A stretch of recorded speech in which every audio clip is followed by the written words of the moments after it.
You're listening to an Airwave Media Podcast. I'm Jason Palmer, one of the hosts of The Intelligence, The Economist's daily current affairs podcast. The Economist's award-winning shows make sense of what matters, from our special series on China's president to our weekly podcasts on business, technology, and American politics. Our journalists provide fair, in-depth reporting on the events shaping the world. To get the annual plan for less than $2.50 per month, search for Economist Podcasts Plus to start listening today. My brother-in-law died suddenly, and now my sister and her kids have to sell their home. That's why I told my husband we could not put off getting life insurance any longer. An agent offered us a 10-year, $500,000 policy for nearly $50 a month. Then we called SelectQuote. SelectQuote found us identical coverage for only $19 a month, a savings of $369 a year. Whether you need a $500,000 policy or a $5 million policy, SelectQuote could save you more than 50% on term life insurance. For your free quote, go to SelectQuote.com. SelectQuote.com. That's SelectQuote.com. SelectQuote. We shop. You save. Full details on example policies at SelectQuote.com/commercials.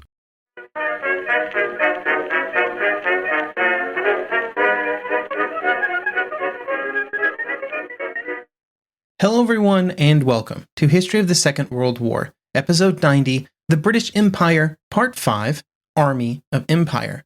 This week, a big thank you goes out to Mark for the donation to the podcast. Donations are just one way you can support the podcast. You can find out about all available options over at historyofthesecondworldwar.com/members. During the First World War, the British Army had been forced to drastically expand. Before the war had started, the British Army was a small professional army built around the needs of empire. While this structure worked well in smaller colonial conflicts around the world, when met by the demands of a European continental war, the entire structure had to change. First, it was massively increased in size through volunteers, then later through the implementation of a military draft. After the war was over in 1918, it then once again rapidly decreased in size, to be more in line with what it had been before 1914. In many ways, the British Army settled back into a role that it knew how to execute quite well and how to interact with the challenges that it faced, maintaining and defending imperial holdings around the world. There were more of those than ever before in 1918 with the introduction of the mandate system, and budgets were tight, but at least the commitments were familiar. Unlike some other armies that launched directly into studies of the First World War, the British Army was a bit slower to fully analyze what had happened in the years after 1914. It would not be until 1932 that the first major official study of those events would begin. Then, throughout the course of the 1930s, the Army would face the challenge of getting the funding that it felt was needed to be useful in a continental war, which seemed to become much more likely with each passing year. The Royal Navy and Royal Air Force had it relatively easy when it came to their reasons for needing more funding during rearmament. They could discuss their role of defending the empire from invasion and attack. Somebody had to defend British trade. It was absolutely essential, and the Royal Navy could do that. Somebody had to defend British possessions from aerial bombardment, and the Royal Air Force could do that. The Army, on the other hand, really only needed to massively expand and grow if it was committed to another continental conflict. There were strong opinions in British politics that this type of commitment should not be made, and that the British Army should not be given such a responsibility. This forced the Army into a third-place position when it came to rearmament funding, and it was only relatively close to the start of the war that funding was made available for the expansion that would be required in 1939. The end result was that the British Army of September 1939 was actually in a worse position than it had been in during August 1914, at least when it came to being able to project power onto the continent. During this episode, we will discuss the interwar British Army, some of its challenges, and then the long road that had to be traveled to the creation of a force that would be ready and capable of helping Britain's continental allies. There were many problems faced by the British Army during the interwar years. One of these problems that it faced, along with many other militaries after the First World War, was what to do with all the officers that had been promoted during the conflict. The British Army had expanded its numbers into the millions, and the officer corps had greatly expanded with it. The vast majority of these officers would, of course, not continue their military careers after the war, but those that did find a place in the much reduced post-war army were generally younger compared to similar ranking officers from before 1914. This was good, I guess, but it also meant that many were still around by the time that the Second World War began. Field Marshal Montgomery would later say of officers during these years that, quote, "They remained in office far too long, playing musical chairs with the top jobs, but never taking a chair away when the music stopped." End quote. There was also the problem of how many junior officers had been killed during the Great War. It would have been that generation of officers that should have been replacing the aging classes of the late 1930s. But instead of taking up those positions, they were instead buried in Flanders.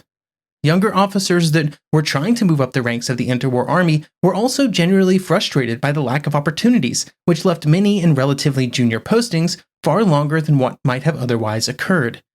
A worrying trend had also developed, which resulted in less men choosing to make enlisting in the army a career during the 1920s. This was particularly important when it came to officers. For example, the landed gentry, who generally volunteered in large numbers after graduating from university before 1914, instead decided to make other career choices, with the number joining in the mid-1920s and becoming officers falling precipitously as the prestige of being an officer was really reduced after the experiences of the First World War. While some of these problems might have been solved by various changes or regulations, which would occur in the late 1930s, there were other systems in place that made budgetary problems the primary limiting factor for the Army. The worldwide commitments that the Army had were problematic enough, but for a few different reasons. One millstone around its neck was the Cardwell system. The Cardwell system had been put in place in the 1870s for what I think are very justifiable reasons. It had been a reform of the British Army that mandated that the Army maintain the same number of regiments on the home islands as were at any given time posted overseas. This change was made to make it far easier to ensure that more frequent troop rotations could be completed, which greatly increased morale and made enlistment in overseas service more appealing. The system forced a certain number of troops to be maintained on the home islands, though, without a direct purpose, forcing some amount of the Army's budget to be spent on them.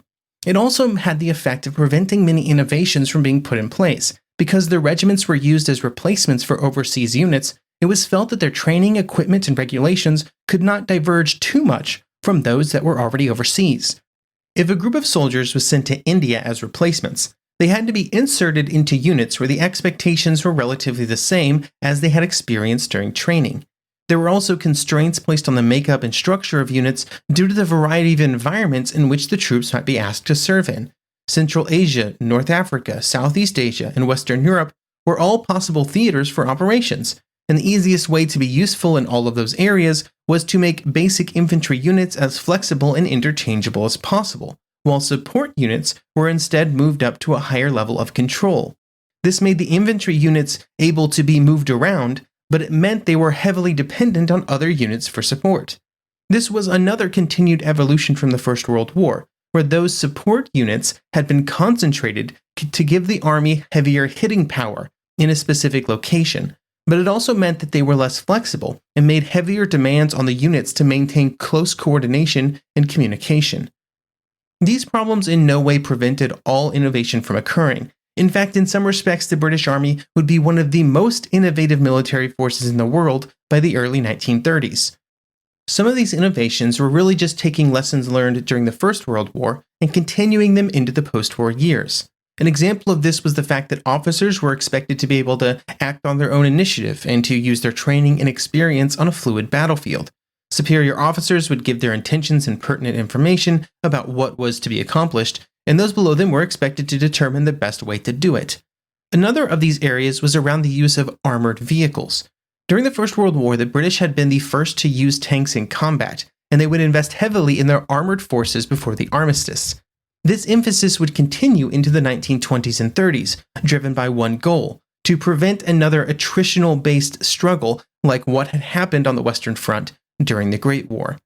To do this, they hoped to use speed and mobility to keep the battle rolling, as General Sir Philip Chetwood would say in 1921, with the goal of the Army being to, quote, evolve a much harder hitting, quickly moving, and above all a quicker deploying division than the British Army had ever had before, end quote.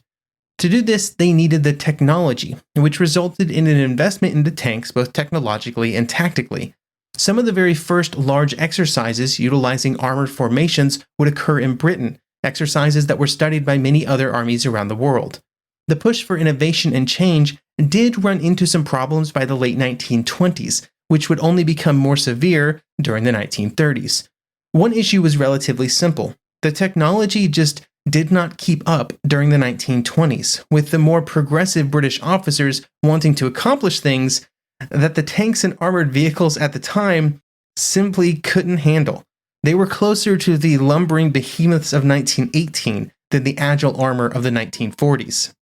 There was probably nothing that could be done to solve this problem during the 1920s. The technology simply did not exist to do what British armor theorists were hoping for, but as always, there were also budgetary problems. There were rarely enough motorized or mechanized units concentrated in one area to be able to show their true strength and usefulness, and there was never enough money to buy more. Then during the 1930s, the technological and tactical evolution stagnated, partially due to continued budgetary contractions, partially due to just the general trends of British military development. When thinking specifically about armor evolution, there were three major challenges faced by officers who were pushing for dedicated armored troops.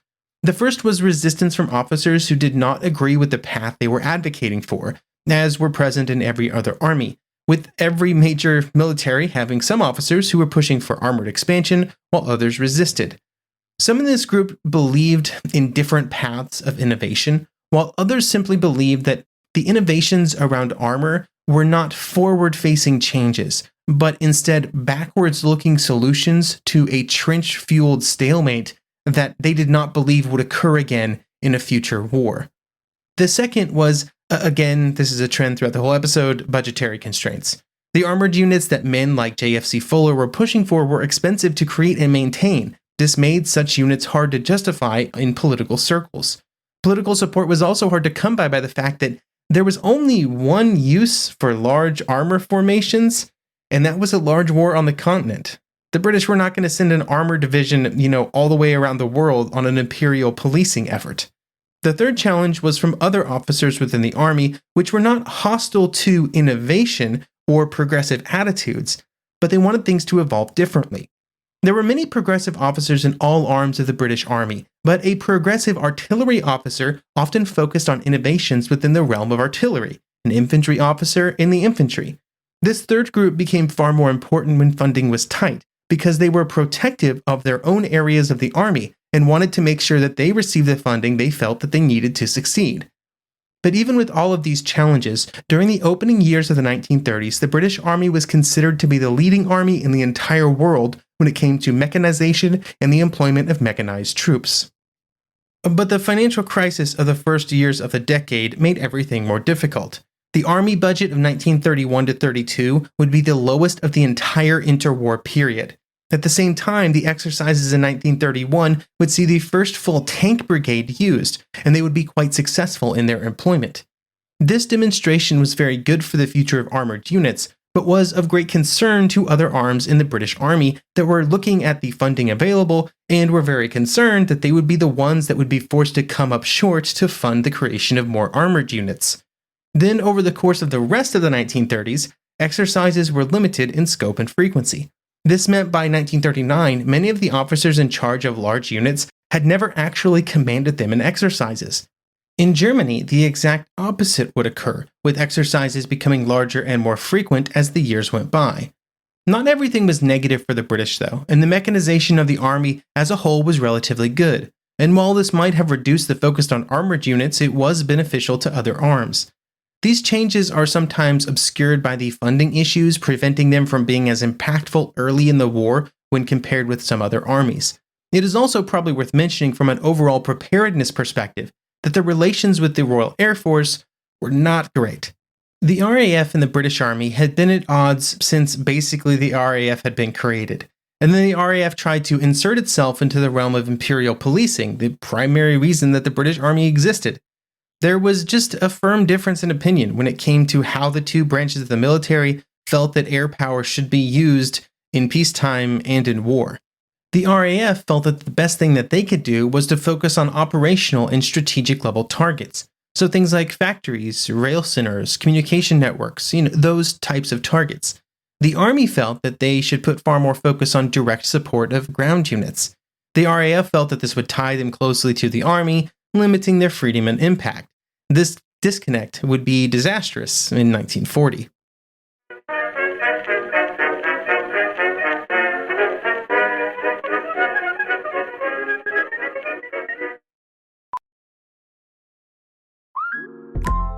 Listen up. I won't sugarcoat it. This is the longest cold, flu, and allergy season we've ever seen, but we're not alone. We've got Instacart. Sure, you may be a coughing snot faucet who just wants mommy, but you're not giving up. Not when cold medicine, fragrant herbal teas, and honey shaped like bears can be delivered through Instacart in as fast as 30 minutes. Now let's go win the sick playoffs. Daddy, I just want my soup. Oh, sorry, Sport. App says it'll be here in a few minutes. Instacart for the win. Some of us love history. Others used to or never did because history was presented as nothing but the rote memorization of names, dates, and facts. Basically, the story got left out, and that made history kind of suck. My name is Greg Jackson. I'm a university professor with a PhD in history, and bringing history to life is my passion. That's why I created my podcast, History That Doesn't Suck. I want to teach you everything you need to know about U.S. history, but I do so through stories. Let me tell you about George Washington begging his men not to mutiny against Congress, Clara Barton saving Union soldiers amid enemy fire, enslaved Frederick Douglass risking his life for liberty, and about so many other figures as their real experiences make industrialization, social movements, and even congressional debates and tax policy come to life. Subscribe to History That Doesn't Suck today, and join me, Professor Greg Jackson, every other week for a new episode, where I'd like to tell you a story.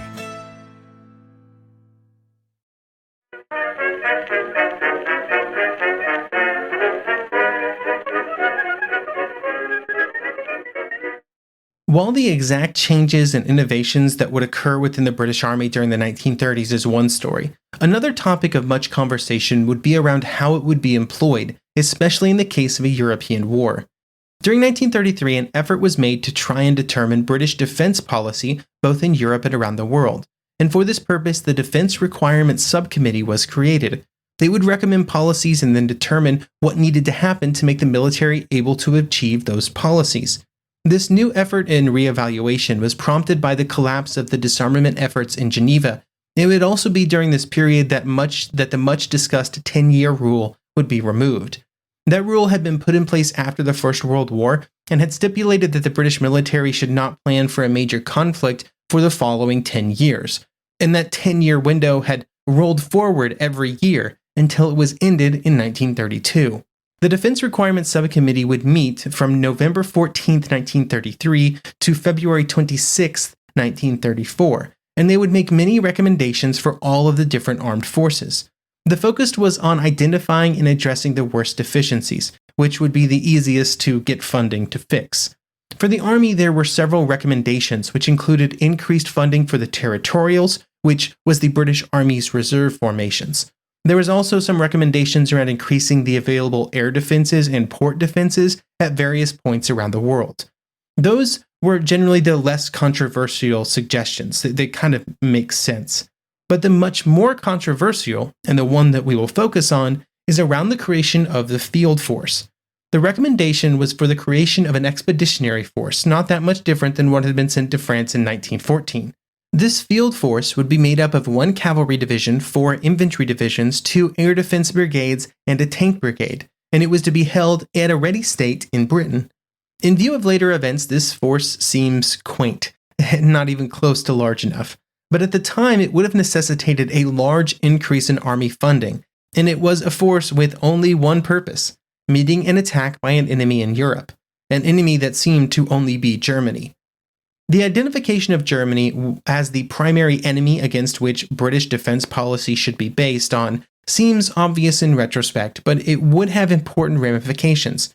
For the Army, it meant that it had to be prepared for a continental war, and that fact was emphasized by the Defense Requirements Subcommittee.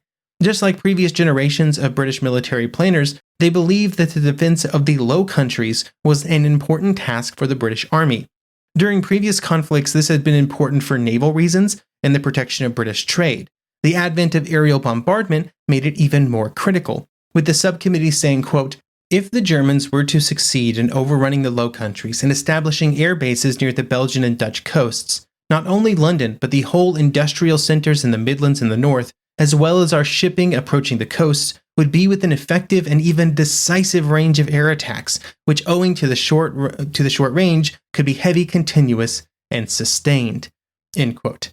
Even outside of the nearby coastline of Europe, the ability of the British Army to make a difference on the continent was also identified by political leaders like Robert Vansittart, Permanent Undersecretary of Foreign Affairs, who would have recorded in 1934 that, quote, "Europe remains in equal doubt both as to our policy and to our capacity. The results are already, or perhaps I should say at least becoming, manifest. Italy, Poland, Yugoslavia, Romania are all at varying degrees tending to be drawn into the German orbit. The political map of Europe is in fact altering under our eyes, and to our disadvantage, if we must look upon Germany as an eventual enemy." End quote. Even if Germany was seen by many as the most likely enemy, that did not mean that everyone saw the field force as the best way to match the German challenge. One of those individuals was Neville Chamberlain, later Prime Minister, but in the mid-1930s, Chancellor of the Exchequer. Chamberlain did not support the subcommittee's field force concept for a few different reasons.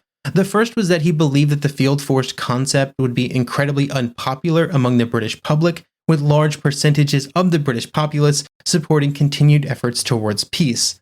The second was that he supported the Royal Air Force's requests for additional funding to reduce the threat posed by the German Air Force.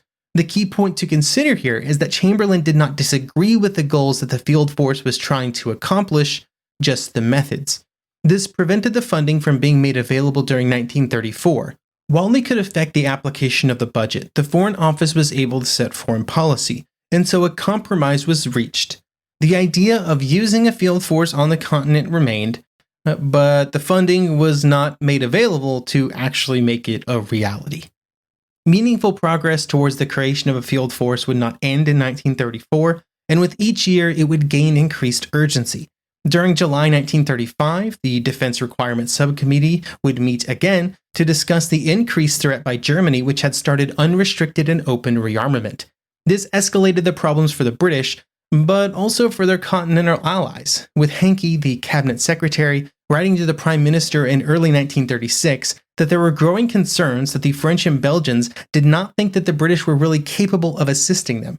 Hankey would echo one of the main sentiments expressed by those who supported the creation of the field force and the strengthening of the British Army in general, when he would write, quote, "In a word, an efficient army, if only a small one, is essential to reassure our potential allies, to put heart into them to make the necessary effort and to deter war, and on the day of battle, to cover our offensive air forces." End quote. As with all such discussions, these political proposals often got tied up in details and disagreements. Saying that the army had to be stronger was great, but even if you agreed with that sentiment, you might still have problems with focusing funding and rearmament on a small number of divisions. Some would argue that the money should be spread out to modernize and benefit as many divisions as possible. Others would argue that the actual best path forward was to put more money that was going to go to the army and instead put it into the Royal Navy, the cornerstone of British strength for generations. The Navy gained additional arguments with the collapse of the naval treaty system. But with so many developments in 1936, funding would be massively increased across the board, especially after the Abyssinian crisis and the fact that, when called upon, the British military was not able to respond to Italian aggression in Africa. The final plans for the field force would set the number of men at 155,000, with a goal of 16 fully armed divisions. This would be 4 regular army divisions, which would be made available for immediate dispatch, while 12 territorial divisions were put in a position where they could follow in the months after the initiation of hostilities. After Chamberlain became Prime Minister, as often would happen in such cases, the entire British strategy was once again re-evaluated. Chamberlain had always been a proponent of pushing most of the defense spending into the Royal Navy and the Royal Air Force, and of course the leaders of the Royal Navy and the Royal Air Force had no qualms with this view. There were some changes in plans that would be made during the summer of 1937 due to these beliefs. For example, the War Office, which was planning on starting the process of updating 4 of those territorial divisions, which were required by the previous year's plans, found that funding was no longer being made available. As Leslie Hoare-Belisha, War Minister, would write, quote, "My proposal for the provision of war equipment, war reserves, and maintenance for 4 territorial divisions was turned down today. At some point, a decision will have to be made that some of the territorial army divisions will have to be fully equipped, and there are many reasons why it would be advantageous to make that decision now. I argued with Simon, the Chancellor of the Exchequer, but he was quite firm that at present there should be no increase in the cost of the Army's program." End quote. Along with some shifts in the plans, there was also a large effort to reevaluate everything that the nation was doing in the realm of defense. This task was led by Sir Thomas Inskip, who would spend a good portion of 1937 doing his investigation before releasing his report in December 1937.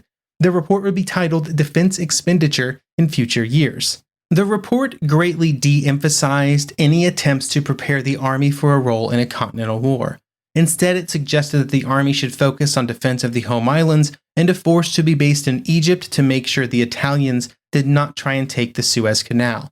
To quote from the report, "On the basis of the policy now proposed, the continental hypothesis ranks 4th in order of priority, and the primary role of the regular army becomes the defense of imperial commitments, including anti-aircraft defense at home." End quote. Inskip did cover his bases, though, and the report would later state, quote, "I must, however, warn my colleagues of the possible consequences of this proposal in order that they may share my responsibility for the decision to be taken with their eyes open. Notwithstanding recent developments in mechanized warfare on land and in the air, there is no sign of the displacement of infantry. If France were again to be in danger of being overrun by land armies, a situation might arise, as in the last war, we had to improvise an army to assist her. Should this happen, the government of the day would most certainly be criticized for having neglected to provide against so obvious a contingency. Nevertheless, for the reasons indicated, I am of the opinion that there is no alternative but to adopt the more limited role of the army envisioned in this report." End quote. Regardless of Inskip's warning, during 1938 the situation did not change very much, and the army mostly just had to make do with the money that was made available to it. One of the major concerns expressed at this time by the War Office was not just that the army was not receiving the funding that it needed, but that it would be forced for political reasons onto the continent, even if it was not ready, much like Inskip warned about. In mid-1938, it was far easier to say that the British Army would not be sent to the continent than it would be in the future when German troops were crossing the border.